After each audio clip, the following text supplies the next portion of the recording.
So you finally bought ARK, and you tried playing it but realized you're a clueless beach bob who has no idea what they're doing or why they're even dying. Like, what is that thing?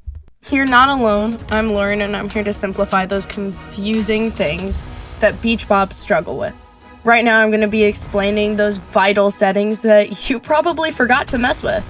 Now, I'm using ARK Survival Ascended to show you these settings, but they're basically the same on Evolved as well.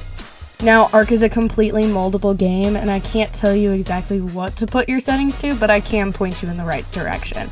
I'm only going to focus on the core essential settings right now, because the rest of them need their own deep dive, including breeding, which is coming out soon. Let's dive into these settings. Now, when you first load into the game, you're going to want to create a resume game, because you don't want to join an already made ARK. I have a whole video that's coming out about that soon. Now, most beach bobs will just load straight into the ARK, but instead, to become more of a pro, we're going to go into the game rules.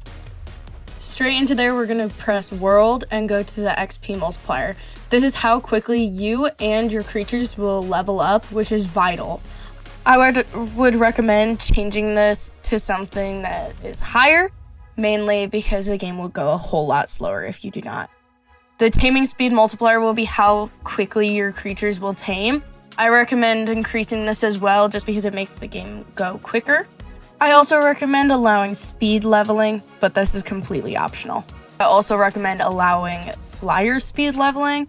This too is also optional and not vital for beach bobs and beginning the game. I also recommend PvE mode.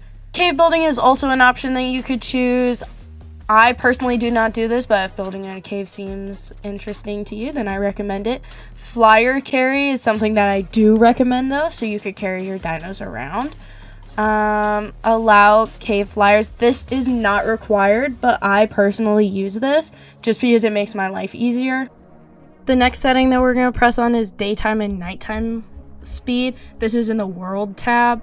I recommend making daytime longer and nighttime shorter. It makes your life so much easier because nothing's worse than being stuck at night and having a raptor just kill you.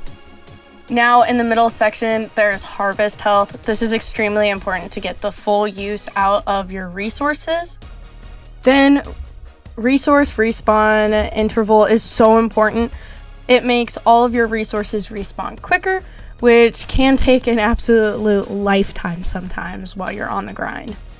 Now that you have your settings in your preferred way, next video that's going to be in the comment section below as the pinned comment, we're going to talk about which map is the best for a beginner to start on.